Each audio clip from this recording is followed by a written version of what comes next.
Hey, it's Warren here, and this is the Infinity Podcast. In this podcast, we're going to be talking about how to thrive after 40, how to have the mindset shift so that you can have the health freedom that you desire. We're going to talk in three main sections. We're going to talk about embracing the journey, which is so important. So many ladies focus on the outcome and not focusing on the process of getting towards that outcome that they desire. So many ladies don't have the shift in terms of mindset to the new identity they want to achieve. So the second bit is talking about the fitness identity shift. The third bit is going to be talking a little bit about nutrition. Now, prioritizing self-care through nutrition is paramount when it comes to getting the results that you want, because so many ladies will have that honeymoon period where they come into the gym and it's all new and fresh. They book all the sessions, they get really excited about it, buy all the new kit, but then for some reason, things fizzle out along the way. So we're going to talk about some of those examples as to why people might give up and how to set you up so that you can continue being a success and have that mindset shift so that you can have the health freedom that you desire. So let's dive in with embracing the journey. Now, one of the biggest things about this is understanding that everything that we've done up until now shapes our mindset. Our beliefs and our values are shaped by the things that we see in the world. If I talk to you about what's currently going on with the government, with the energy price increases and everything else, the cost of living, this happens on cycles time and time again. Now, a lot of people might get their back up about things like that, but a lot of people have a different perspective on it.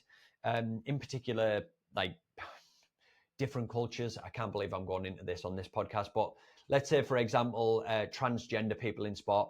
Some people have arguments as to why that should be allowed because it's inclusive. Some people have arguments against that because of the effects that that can have on women in sport. Now, I'm not going to dive into that on this particular podcast. I just wanted to use that as an on the fly, off the cuff example for the experiences that we might have.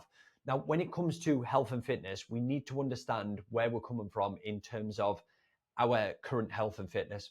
We need to understand what we want that to look like long term. A lot of the times when I speak to ladies who are over 40, particularly in this area, they will come to me and say, I just want to be fitter and healthier. But for someone who has never met that person before, I can only interpret that based on my own experiences with the people that I've already worked with. And the challenge with that is that that doesn't always make sense to that person. If I come back to them and say, oh, do you mean that you want to lose 15 pounds? They might say, well, no, I've got about 50 pounds to lose. Or they might say, oh, it's not about weight loss for me. So I need to understand exactly what that looks like to you in terms of what you want to get in terms of results, or what it's going to mean to you once you've achieved that. Because this is where so many people fall off. If you're not able to visualize that, you're less likely to be focused on it, specifically when things get challenging.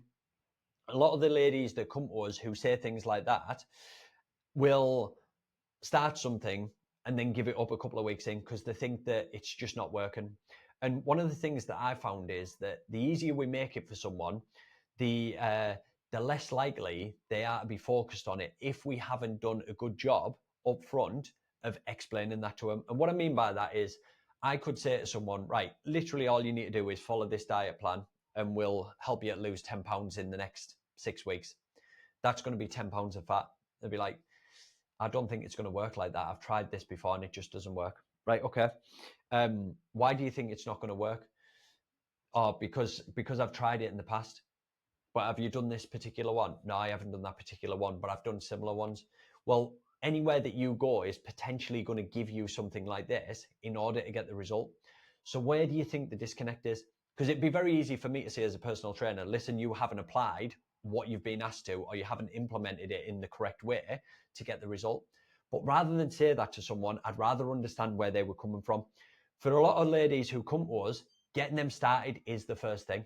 It's not going to be about it's it's not going to be about me saying, oh, you need to do X, Y, and Z. It's going to be about understanding where they want to get to and then making some recommendations based on that. Once we understand where that person wants to get to, it's much easier to set things up so that they can tick them off to reach that result. And this is what I mean by embracing the process. If we understand exactly what we need to do, whether that's training twice per week, whether that is focusing on protein, whether that is focusing on fasting, or whatever it is that is suitable for that person. If we're able to tick those things off on a regular basis, that means that every single step of that process is leading towards that outcome. So we're focusing on the process, we're embracing the journey, we're learning along the way, we're much more likely to get the result that we want. Now, one of my personal experiences with this was when I very first started as a personal trainer, bit wet behind the ears, you're super excited, you want to help everyone. And my business partner and one of our coaches, Libby, I worked with her personally, and I pushed her to within an inch of her life. Probably not within an inch of her life, but we have a picture where we did a leg session, and it was in a commercial gym. She'd gone down the stairs, and a friend had took a picture where she was laid out on the floor because she struggled to walk down the stairs effectively. We had a bit of a laugh and joke about that, but one of the things that I didn't understand there was that so many people do not need that. There is a lot of people out there who just don't need that level of intensity. Now, Libby was at an age and a training age where she could actually recover from that quite well. And this is one of the things that we need to learn along the way is like, what is that person's personality like? What are that person's characteristics like, so that we can give them the support and accountability based on those things to get the results that they want. Because there are going to be people who are nervous coming into the gym. That might be yourself. You might never have walked through the gym doors because you don't like the thought of it, because it sounds intimidating, because you think that loads of people are going to look at you. You might have been through the gym doors before and thought, oh, this just doesn't work for me. I can't get on the equipment that I want. I don't really know what I'm doing. You sit there looking at your phone, wondering if you're doing it right. And that leads to you giving up as well. There's so many reasons that so many people don't get the results that they want. But as a result of me learning from Libby when I was training her, and then training the next person, over time, I gradually built out a program that is applicable to every single person who comes in. We look at the programming in terms of, we've got this skeleton program.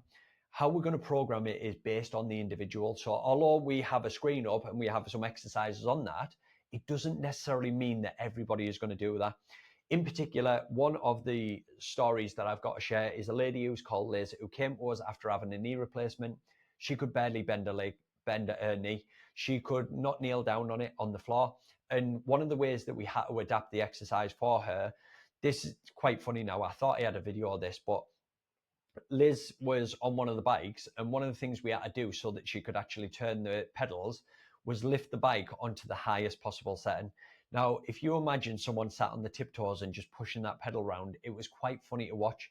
But Liz was in a lot of pain when she first started doing that. And the one thing that we had to get her to do was to work on it and manage it at an intensity that she was okay with. This was definitely uncomfortable. It was a little bit painful.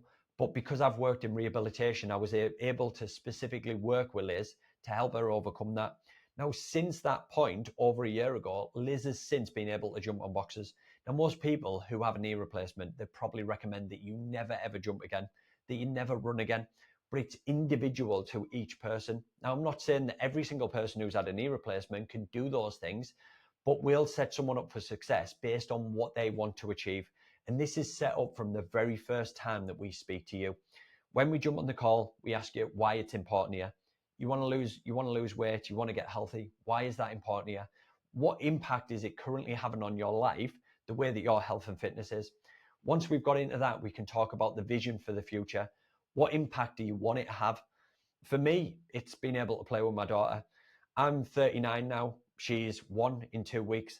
I want to be a parent that can go to the parent and child sports days, if they still do that sort of thing, and still be able to go there and actually participate, not stand on the sidelines and go, Dad can't do that. I don't even want to be the grandparent that says that they can't do that. Like my parents probably aren't in that position. They're not going to do that with my daughter, because they've got grandchildren who are 16, 18, who are a little bit older now. But I never want to let the mindset seep into my head that I can't do that stuff. So that's where I had the mindset shift of embracing my own personal journey when it comes to health and fitness. And this is something that I try and understand with every single person coming through the door. Because if you can focus on the journey and the process of getting to where you want to be, if you can envision what that is going to look like in terms of impact in your life, you're much more likely to stick at it long term, because it's no longer about the weight that's on the scales. It's no longer about the way that you look. It's more about the confidence that it gives you and the way that it leaves you feeling. Now, I want to talk about the fitness identity shift because I think that this is so important. So many people are like a compressed spring. So when you're pressing a spring down, it'll compress, it'll compress, it'll compress. And imagine that like the buildup of frustration, anxiety, not liking the way that you look. And then before long, they're like, let go of it and it releases. And all that energy is directed towards a new challenge. 6 weeks to lose 20 pounds, popular one that most people do in the Teesside area. They lose the weight and they're like, yeah, great. They might do it for an extra couple of weeks and they're like, right, I've lost the weight now. I'm going to go back to what I was doing before. But because they've not had that fitness identity shift, they think that they're going to be able to sustain that. But most people realize that that weight is going to come back on. They put that weight back on, and then what happens? They do the same thing again. Endless cycles of going through the same routine, only this time they don't get the same result because the health is in a worse position as a result of doing it the first time, which means that the second time they do it, it's an even bigger hill to climb. The third time they do it is worse, and it goes on and on like this. And the older that you get, the more of a challenge it becomes. A lot of people feel nervous about walking into the gym the first time. I totally appreciate that. I remember the first time that I walked into a big commercial gym. It was Total Fitness on the Wilderness Road, if you know where that is. And I didn't go into the weights area, even though I knew how to use the weights. I went upstairs. I went on one of the cross trainers that faced over the pool, and I would just look around at what people were doing. And then after a while, I started doing 1 or 2 exercises, and then it gradually built from there. So whenever I bring anyone new into the training facility, I start them where they're at based on what I can see in that person's personality, their character. We do a health MOT to ensure that we understand exactly what's going on in terms of their mobility, if they've got any injuries or concerns around exercise to get them started. Once we understand that stuff, we can build out a program for pretty much anyone. This is a huge challenge for a lot of people when it comes to going into the gym. But once you understand this, you're going to be in a much better position to make that shift. Now, starting is the easy bit. I often say that the hardest bit is actually reaching out to someone and asking for help. Starting, I feel, is a little bit easier once you've done that, because once you've made that connection, once you've made that commitment to sign up to the program, to sign up to the gym, it's a little bit easier. Now, yeah, you're going to have butterflies and nerves the first time you walk through the door, but many of the ladies that joined us said the same thing. Once they walked through the door, they couldn't believe how easy it was. Now, the difference between going to a gym and going to Infinity is when you go to a gym, you pay for access. You get no support, you get no accountability. Whereas when you come to Infinity, the story of Liz loves to go on cruises. Liz comes back off a cruise, she books in her sessions. If she didn't book in her sessions when she was coming back off the cruise, Liz could guarantee that one of the coaches is going to reach out to her. We're going to give her a message, give her a call and say, Liz, where the hell are you? Because we have that friendly connection with Liz. And that's one of the most important things, because we get to know the ladies that we work with on such a high level rather than them just being someone who comes into the gym. We talk about them with what's going on with work because we know the impact that can potentially have on their health and well-being. And this is something that we focus on for every single person. Now, when it comes to going to the gym, most people are like, what's it going to cost? And I think that from my understanding of becoming a coach, this is one of the biggest things for most people to overcome. Like the cost of making that change. If you're in a position right now where you're not feeling happy about the way that your body looks, you're feeling frustrated, you're tired, you're exhausted all the time, how much is that actually costing you? How much is it costing you to stay this way, to be depressed, to be down, to be anxious, to no longer go to social events, to be frustrated with yourself, to hate the person that looks back at you in the mirror? I don't say this to be a dick, although some people will think that I'm coming across that way, but it is something that a lot of ladies have told us that they felt before they joined us. Now, yeah, there's going to be a cost involved with absolutely everything that you do. You can sign up to the gym, but do you know what you're doing? You can sign up to the gym. Are you going to get the support and accountability when you don't know what you're doing, or when your program is no longer working, to make that adjustment so that you can continue seeing success? Or do you want to make the investment in yourself to make this a lifelong thing?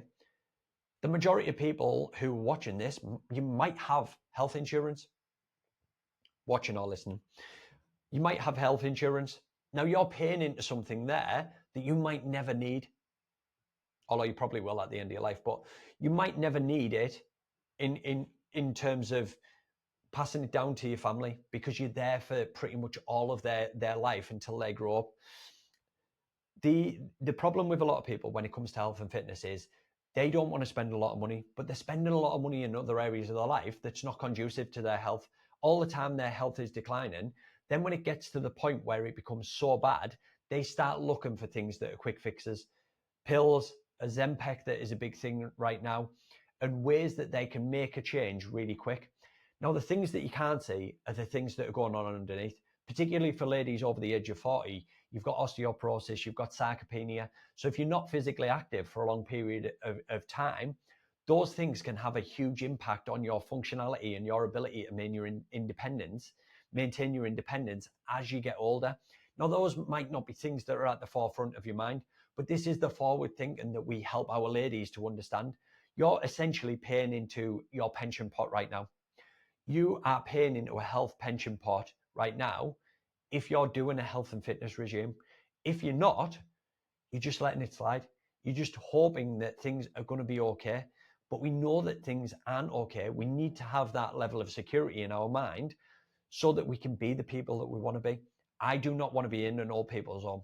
I am the person who would say, just shoot me if I go into an old people's home. I remember my grandma going into an old people's home and she was begging not to be taken there. But she got to the point where her health was that bad. She had dementia and she was struggling with that. All of these conditions are lifestyle-based conditions that happen years and years before we actually see the symptoms of them. And this is something that I personally want to avoid as much as possible. And hopefully this is something that you want to avoid as well. Now, a lot of people, when they go and they jump on a program, it's more about instruction as opposed to learning. Like, if you don't learn to understand the principles and the key things that are keeping you healthy, you will never have the health freedom. You will always be attached to someone that's like me. Now, if you drive, you probably had an instructor before you learned to drive. Some people still need an instructor because there's a lot of terrible drivers out there. Not saying that I'm great, because I've made a few mistakes myself, but the thing is, when we get someone to teach us how to do something, we learn how to do it to a certain point. And then if that's all we want to do in terms of our health, then we can continue doing that. We can do it in a commercial gym, or you can continue doing it in a setting with a community that has like-minded people in, because you actually enjoy it, which is the main reason why so many ladies continue to come to us. Once you're able to make that shift, once you're able to shift that identity, you're going to make it much easier for you to sustain that long term. And one lady in particular stands out to me, because this lady's been coming to us for a while. She's consistently trained on a Tuesday and Thursday, except when she goes off and she has glamorous holidays in the Bahamas and the Maldives with her family, which I think is absolutely amazing. But she's got this fitness identity shift that has allowed her to continue doing this, whereas in the past, she was never able to do it. Olivia has been training with us, I think it's for about 3 years now. Her weight hasn't drastically changed, but her body shape has massively changed. She's gained muscle and she's lost about 3 kilos of body fat, I believe. So she's had a drastic change in her body.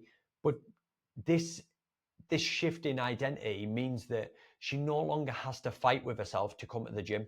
In fact, I remember just a couple of weeks ago, she come into the gym and she wasn't feeling herself, and she was okay with leaving and going home, because she knew the benefits of that to her health, as opposed to pushing herself and feeling worse later on. Yet so many people think, I have to go to the gym, I have to do this because I have to be on all the time.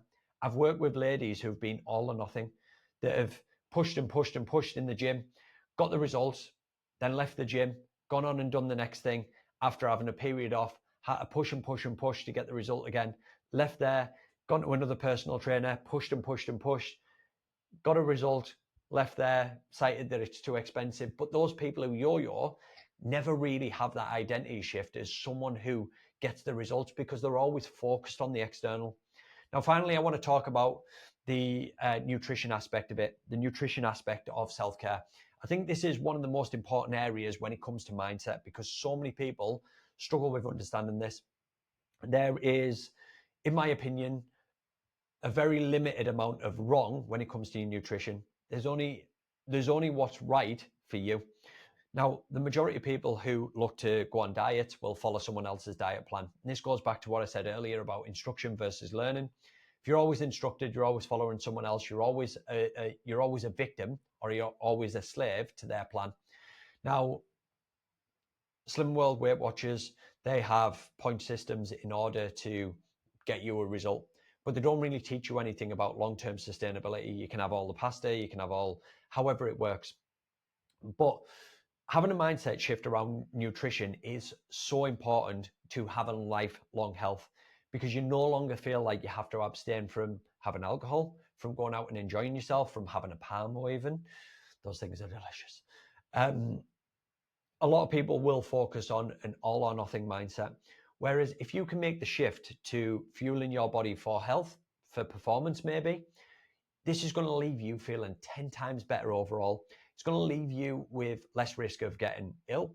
It's going to leave you with better health outcomes in terms of you're able to manage your situation better. You've got higher energy levels. You're probably going to have less aches and pains, because there are deficiencies that, in particular, ladies can experience, especially around the age of 40. They can leave them feeling like they've been flawed a lot more. And a lot of it comes down to nutrition. Now, I have seen people come to us who say, oh, my nutrition's pretty good. Right, great. Let's do a nutrition diary. Let's do 3 days. Let's do 2 days during the week and 1 day at the weekend. And they come back to me, and at the weekend, they're like, oh, I haven't eaten much. And you can see the blanks. They're usually around tea time. And you're like, oh, what happened to you? Oh, well, I didn't eat that much. Like, I ate pretty healthy all day. And then on the night, I decided to have a pizza, and that's so I didn't really record that. Right, okay. During the week, what happened here? Oh, well, I didn't have any breakfast. I just had like a Nutrigrain bar at snack time, like about 11 o'clock. I had a chicken salad at lunchtime, and then for my tea, I just had like some spag bol that was left over, right?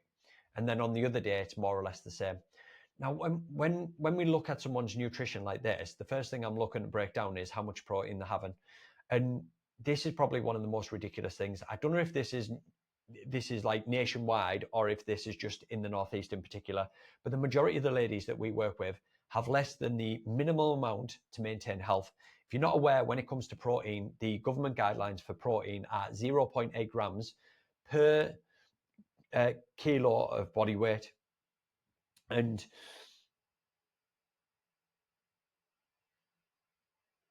I just had a lapse in my brain there. Anyway, yeah, so it's 0.8 grams per kilo of body weight, which essentially means that if you weigh 100 kilos, that's going to be 80 grams of protein per day. But the majority of people are having way below that. And this is one of the biggest challenges that I find with so many ladies when it comes to nutrition.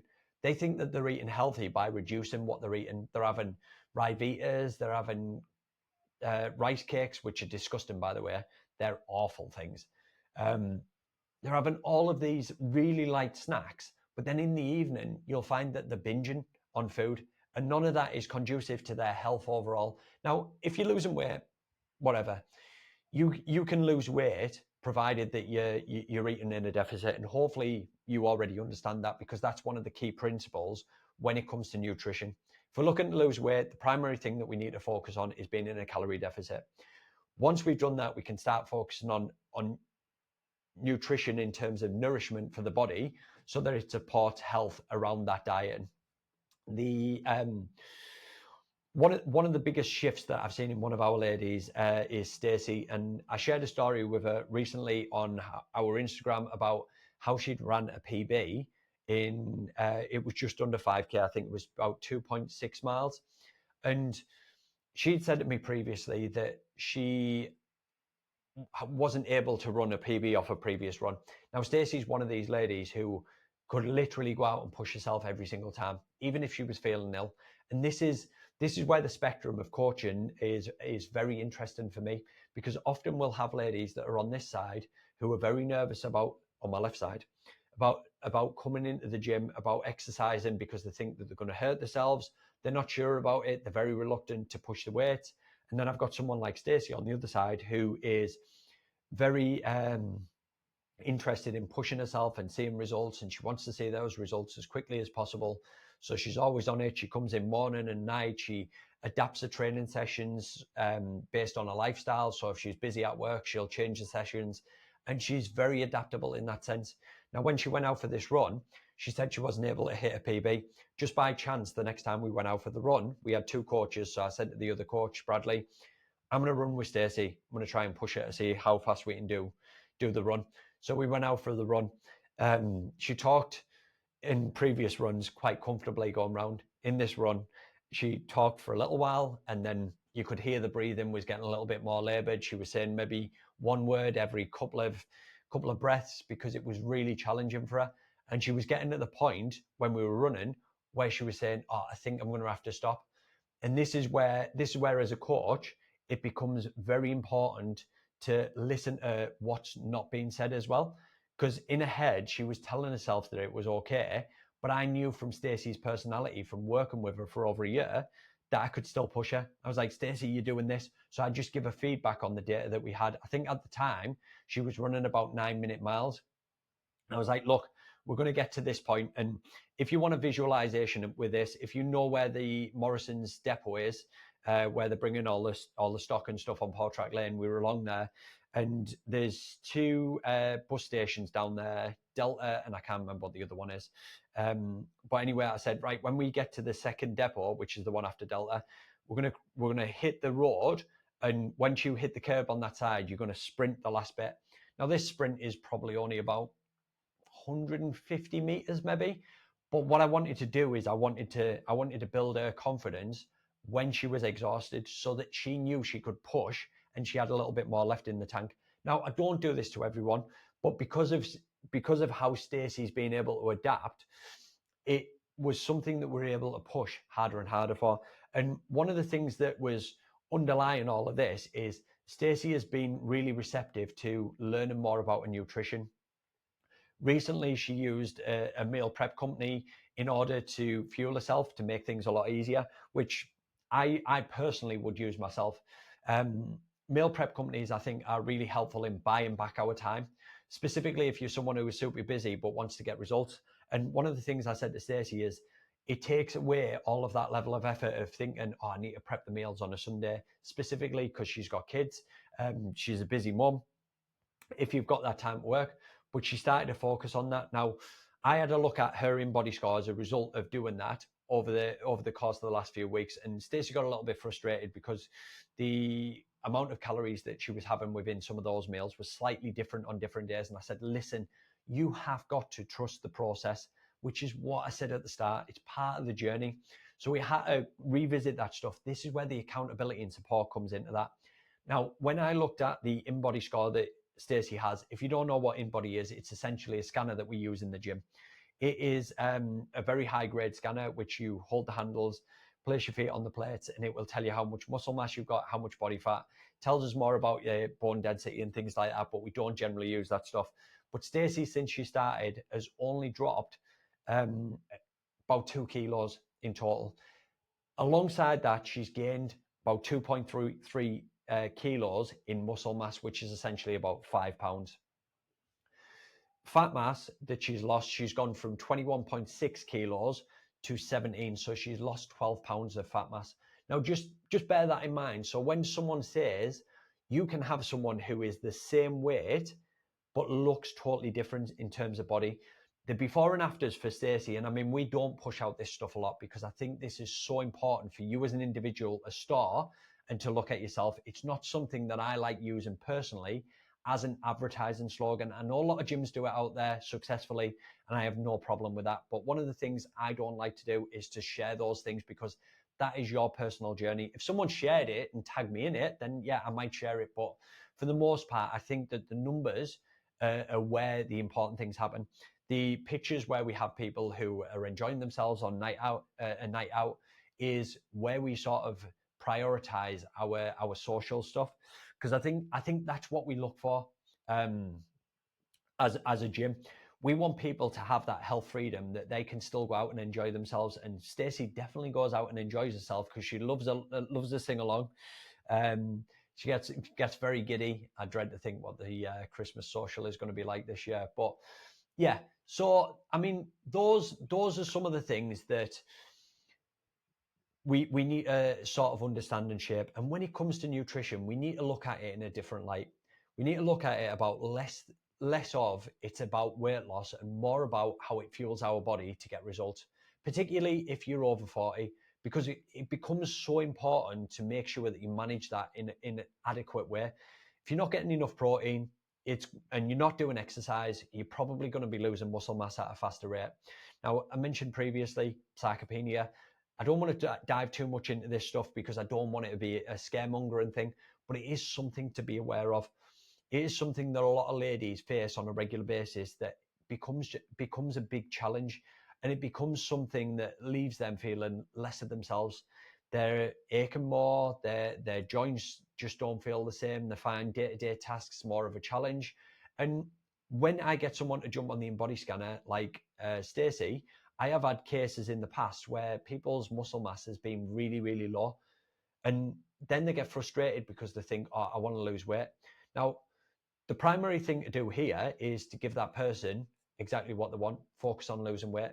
But if I reduce that person's calories already and they haven't been eating enough protein, they're going to find it harder and harder to come into the gym and exercise. They're going to feel more exhausted.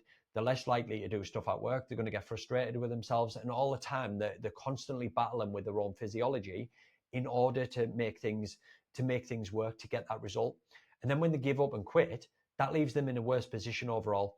And this is one of the things that I think is super important to help ladies with when it comes to getting results. Speaking to ladies every single day, I love hearing the stories about the challenges that they face, how they've overcome them, and the lessons that they've learned along the way. Because if we're able to learn the lessons, one of the biggest things for me as a coach and as a dad is that we can pass that on to someone. We know that there is an obesity epidemic within the UK.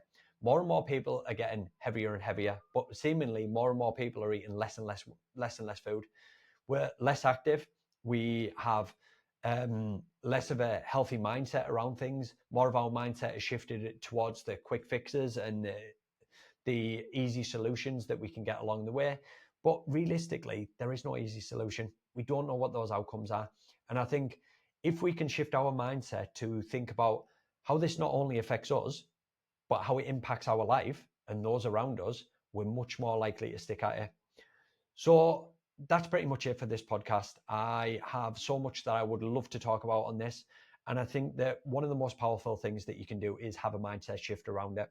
I am so thankful for the challenges that I faced when it came to my own health and fitness, because I was never someone who was super fit at school. I was always involved in the sport and activities, but I was never someone who had the athletic body that you would necessarily look at. It was only after that I started to learn more about myself. And when I actually got to that point, I realized that that's not where I wanted to live. And since having my daughter, I've realized that there's more important things to that. Hopefully, as a result of listening to this podcast, you've thought the same. But if you've got any questions, if you've got any feedback, I would love to hear them. And if you could do one thing today, if it's good, if you could share this podcast, I would absolutely love that. Tag me in it if you share it, and I will give you a thumbs up. And if you need any help when it comes to your health and fitness, please feel free to reach out anytime. This doesn't mean that you need to sign up to anything that we do. I just want to help as many people in the Teesside area as possible. So that's it for today. Anyway, I will see you in the next one.